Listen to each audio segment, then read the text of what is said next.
بسم اللہ الرحمن الرحیم نحمدہ و نصلی علی رسولہ الکریم۔ محترم پروفیسر مچکند دوبے صاحب،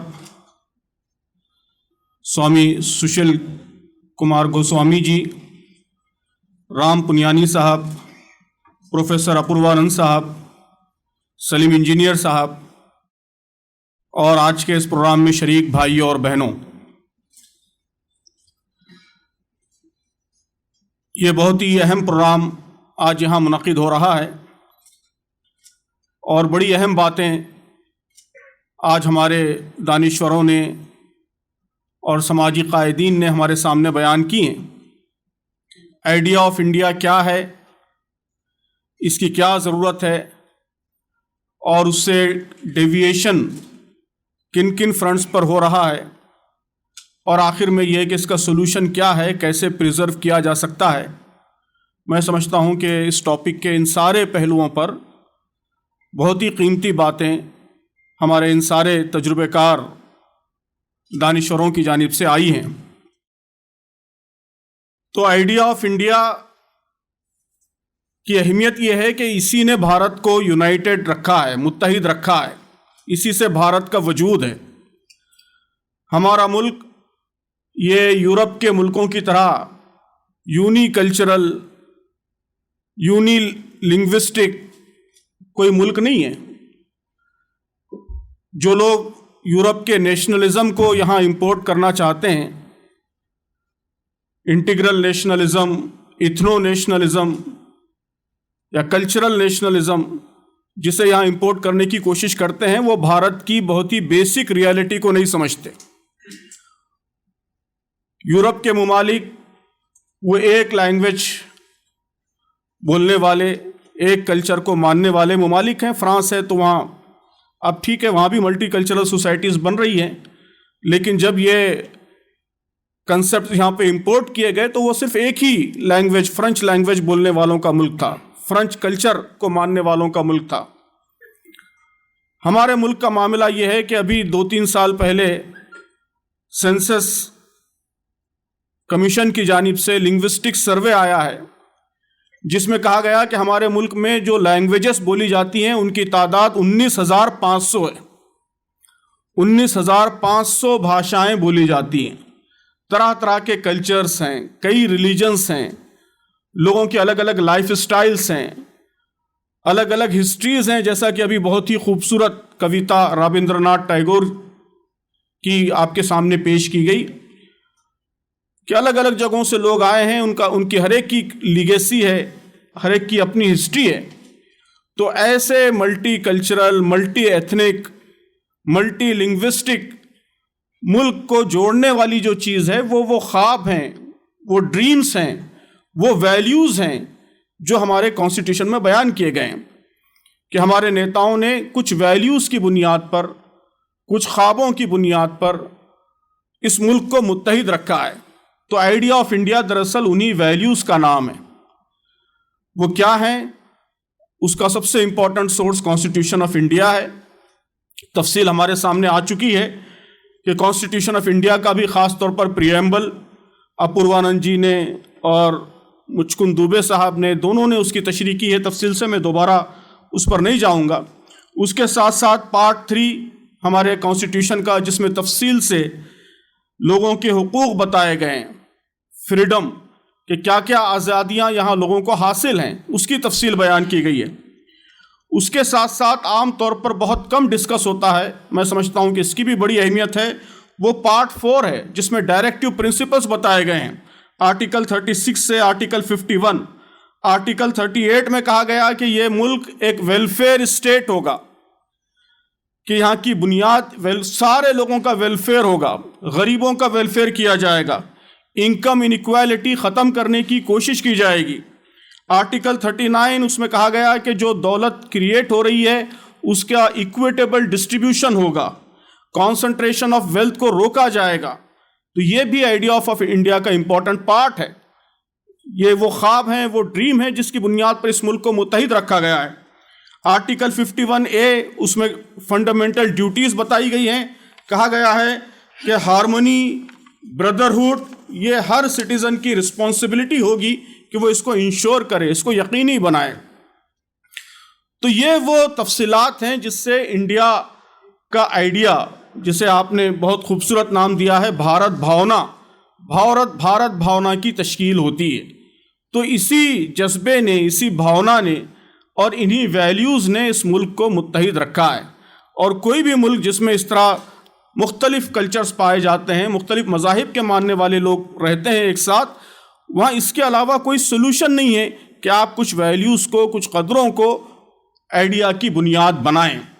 تو جیسا کہ بات تفصیل سے آئی کہ اب اس وقت سب سے زیادہ اسی آئیڈیا کو نقصان پہنچانے کی کوشش ہو رہی ہے، تو یہ نقصان صرف مسلمانوں کو نہیں ہوگا، صرف عیسائیوں کو نہیں ہوگا، اصل نقصان پورے ملک کو ہوگا۔ ملک کے رہنے والا ہر انسان اس کے ریسیونگ اینڈ پر ہوگا، اس کو آج نہیں تو کل اس کے شدید نقصان سے، اس کی ہلاکت سے دوچار ہونا پڑے گا۔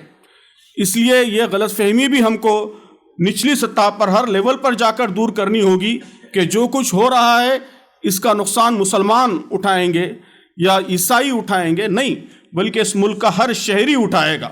بھارت کا وجود اس کا نقصان اٹھائے گا۔ بھارت کا ایگزسٹنس از ایٹ اسٹیک، کہ جب تک اس آئیڈیا کو آپ پریزرو نہیں کریں گے اس وقت تک آپ بھارت کے وجود کو، بھارت کے ایگزسٹنس کو باقی نہیں رکھ سکیں گے۔ تو یہ جو چیلنج ہے، اس چیلنج کو ہمیں نچلی سطح تک جا کر گہرائی سے سمجھانا ہوگا۔ پروفیسر ٹوائن بی کا میں اکثر حوالہ دیتا ہوں، انہوں نے کہا تھا کہ civilisations they never dye, they always commit suicide, کہ کبھی کوئی سویلائزیشن وہ مرتا نہیں ہے، نہ اس کو کوئی بیرونی طاقت ختم کرتی ہے، بلکہ سویلائزیشنز ہمیشہ خودکشی کرتے ہیں۔ اور سویلائزیشنل سوسائٹ کی جو علامت ہوتی ہے وہ یہ ہوتی ہے کہ لوگ آپس میں ایک دوسرے سے لڑنے لگتے ہیں، انتشار اور ڈس انٹیگریشن اور آپسی نفرت، ہیٹریٹ، یہ اگر کسی سماج میں پھیلنا شروع ہو جاتی ہے تو یہ سویلائزیشنل سوسائٹ کی علامت ہوتی ہے، یہ اس بات کی علامت ہوتی ہے کہ civilisation is at the stake of society. Toynbee نے نیشنلزم، اس زمانے میں جو یورپ میں ایکسٹریم نیشنلزم کی فضا تھی، اس پر شدید تنقید کرتے ہوئے یہ بات کہی تھی کہ یہ ڈوارفنگ آف یورپ ہے۔ بہت ہی خوبصورت اصطلاح انہوں نے استعمال کی تھی کہ ایک ایسے زمانے میں جب کہ یورپ کو ساری دنیا کی لیڈرشپ کا موقع حاصل تھا، نیشنلزم کے ایکسٹریم کنسپٹس کے ذریعے ہم نے اپنے خط کو بونا کر دیا ہے، ڈوارف بنا دیا ہے، اپنے آپ کو چھوٹا کر دیا ہے۔ تو ٹھیک یہی عمل اس وقت ہندوستان میں ہو رہا ہے۔ آئیڈیا آف انڈیا کا یہ جو چیلنج ہے، یہ ڈوارفنگ آف انڈیا ہے، کہ ایک ایسے موقع پر جب کہ بھارت کو ایک غیر معمولی اپارچونٹیز حاصل تھیں، مواقع حاصل تھے، یہاں دستور کے ان سارے ڈائریکٹیو پرنسپلز کو امپلیمنٹ کرنے کا موقع حاصل تھا کہ ہمارے پاس اب اتنی دولت آنے لگی تھی کہ ہم یہاں خوشحالی پیدا کر سکتے تھے، ہم یہاں انیکوالٹی ختم کر سکتے تھے، ہم یہاں سے پاورٹی ختم کر سکتے تھے، ہم یہاں سائنس میں، ٹیکنالوجی میں، ایجوکیشن میں آگے بڑھ سکتے تھے، دنیا کو لیڈ کر سکتے تھے، راستہ دکھا سکتے تھے۔ ایسے زمانے میں ان ایکسٹریم آئیڈیاز نے یہ ڈوارفنگ آف انڈیا کا عمل شروع کر دیا ہے، انڈیا کو چھوٹا کرنے کا عمل شروع کر دیا ہے۔ تو یہ بات بھی نچلی سطح تک، ایک ایک آدمی تک پہنچانے کی ضرورت ہے، اس کی بنیاد پر لوگوں کو ایجوکیٹ کرنے کی ضرورت ہے۔ تو میں سمجھتا ہوں کہ بہت ہی تفصیل سے یہ بات ہمارے سامنے ابھر کر آئی ہے کہ آئیڈیا آف انڈیا کیا ہے، اس کی اہمیت کیا ہے، اور اس کو پریزرو کرنا، اس کی حفاظت کرنا کتنا ضروری ہے۔ اب اس کے لیے کرنا کیا ہے، میں سمجھتا ہوں کہ اس سلسلے میں بھی بہت سے اہم سجھاؤ، بہت سے اہم مشورے آئے ہیں۔ میں 2-3 باتیں اس حوالے سے رکھتے ہوئے اپنی بات ختم کروں گا۔ سب سے پہلی چیز تو وہی ہے جس پر سبھی لوگوں نے بات کی ہے کہ بڑے پیمانے پر بیداری لانے کی ضرورت ہے۔ یہ 75 سال آزادی کو ہو رہے ہیں۔ لائق صاحب نے بہت صحیح کہا کہ یہ انٹراسپیکشن کا اور کورس کریکشن کا موقع ہے۔ تو اس کا طریقہ یہی ہے کہ جس جذبے سے آزادی کی جنگ لڑی گئی تھی، اسی جذبے سے آزادی کی ایک دوسری لڑائی شروع کی جائے، اور گاؤں گاؤں، گلی گلی، محلہ محلہ پہنچ کر لوگوں کو بتایا جائے کہ کتنا بڑا چیلنج ہے، اور جو لوگ نفرت پھیلا رہے ہیں، سماج کو بانٹ رہے ہیں، وہ سماج کا، پورے ملک کا کتنا بڑا نقصان کر رہے ہیں۔ وہ کسی ایک کمیونٹی کا نقصان نہیں کر رہے ہیں، سارے ملک کا نقصان کر رہے ہیں۔ یہ بات بڑے پیمانے پہ ایجوکیٹ کرنے کی ضرورت ہے۔ یہ مسئلہ صرف پولیٹیکل ریزسٹنس سے حل نہیں ہوگا، صرف لیگل ریزسٹنس سے حل نہیں ہوگا، وہ سب بھی امپورٹنٹ ہے، لیکن اصل جو مسئلے کا سلوشن ہے وہ لوگوں کے ذہنوں کی بیداری ہے، لوگوں کو سمجھانا ہے، ایجوکیٹ کرنا ہے۔ پروفیسر اپوروانند صاحب نے بہت ہی سمپل خوبصورت مثالوں کے ذریعے بتایا ہے کہ میڈیا، سوشل میڈیا کے ذریعے کس طرح کا مائنڈ بنایا جا رہا ہے۔ یہ جو مائنڈ بن رہا ہے یہ سارے ایول کی جڑ ہے، سارے مسئلے کی جڑ یہ مائنڈ ہے۔ تو جب تک وہ مائنڈ آپ نہیں بدلیں گے، وہ سوچ نہیں بدلیں گے اور لوگوں کو حقیقت کا ادراک نہیں کرائیں گے، اس وقت تک یہ مسئلہ حل ہونے والا نہیں ہے۔ تو اس لیے ایک بڑی موومنٹ کی، اسی لیول کی موومنٹ جو آزادی کے وقت چلائی گئی تھی، اسی لیول کی موومنٹ کی آج ضرورت ہے، تاکہ یہاں دوبارہ امن و امان کا، جسٹس کا ماحول فراہم کیا جائے، اور جو ہمارا کانسٹیٹیوشن جن ویلیوز کی طرف رہنمائی کرتا ہے ان ویلیوز کو ریوائیو کیا جائے۔ یہ پہلی چیز ہے۔ دوسری چیز یہ کہ اس کام کے لیے یونٹی کی ضرورت ہے۔ جتنے لوگ اس آئیڈیا آف انڈیا کو پریزرو کرنا چاہتے ہیں، انہیں اپنی وچار دھاراؤں سے، اپنی آئیڈیالوجیز سے، اپنے پولیٹیکل ایفیلیشن سے، ان سب سے اوپر اٹھ کر متحد ہونا ہوگا اور ایک کامن اسٹرگل کا پارٹ بننا ہوگا، جز بننا ہوگا۔ یہ اسٹرگل ہر لیول پر کرنے کی ضرورت ہے۔ یہ آج کا اجلاس تو ایک طرح سے ایک انٹلیکچوئل گیدرنگ ہے، جس میں ہمارے بڑے بڑے انٹلیکچوئلس شریک ہیں، اور شرکا میں بھی اکثر وہ لوگ ہیں جن کا میڈیا سے یا انٹلیکچوئل سرکل سے تعلق ہے۔ تو انٹلیکچوئلس میں یہ موومنٹ چلے، ریلیجیس لیڈرز میں چلے۔ سوامی جی مہاراج نے بہت اہم باتیں بیان کی ہیں کہ اس طرح اور بھی ریلیجیس لیڈرز آگے آئیں۔ جماعت نے، ہم لوگوں نے اس کے لیے کوششیں کی ہیں، دھارمک جن مورچہ وغیرہ کے ذریعے کوششیں ہو رہی ہیں۔ ضرورت اس بات کی ہے کہ کوششیں ہر لیول پر ہوں، اور اسی طرح اسٹوڈنٹس میں، یوتھ میں، لیڈیز میں، ہر لیول پر یہ تحریک آگے بڑھے اور ایک یونائٹڈ اسٹرگل ہو۔ اس کی ہم سب کو کوشش کرنی ہوگی، اور اس کے لیے ظاہر ہے کہ وقت بہت کم ہے۔ جتنا ٹائم ہم ویسٹ کریں گے اور جتنی غفلت کا شکار رہیں گے، اتنا گویا ریوائیول اور کورس کریکشن یہ مشکل سے مشکل تر ہوتا جائے گا۔ اس لیے بہت تیزی سے اس کام کو آگے بڑھانے کی ضرورت ہے۔ تو میں سمجھتا ہوں کہ 75 سال آزادی کی جو سالگرہ سارے ملک میں منائی جا رہی ہے، تو اس کو منانے کا صحیح طریقہ یہی ہے کہ اس کو کورس کریکشن کا اور انٹراسپیکشن کا ذریعہ بنایا جائے۔ ذریعہ ہی نہیں بلکہ کورس کریکشن اور انٹراسپیکشن کی ایک اسٹرانگ موومنٹ میں کنورٹ کیا جائے۔ انشاءاللہ اس کے لیے ہم جماعت اسلامی ہند کی طرف سے ہر قسم کے تعاون کے لیے اور ہر قسم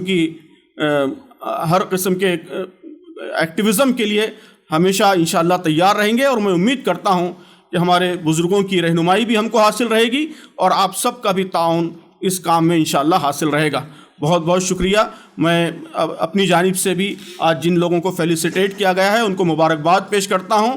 ان کی اس آئیڈیا کو پریزرو کرنے میں، اس ملک میں ڈیموکریٹک ویلیوز کو پروموٹ کرنے میں، یہاں امن و امان کو پروموٹ کرنے میں بڑی غیر معمولی خدمات ہیں، اور یہ ہمارے لیے انسپریشن ہیں، اور ان کو دیکھ کر ہم سب کو انسپائر ہونا چاہیے، اور اسی طرح اور نوجوانوں کو بھی آگے بڑھ کر اس مشن کو اپنی زندگی کا مشن بنانا چاہیے۔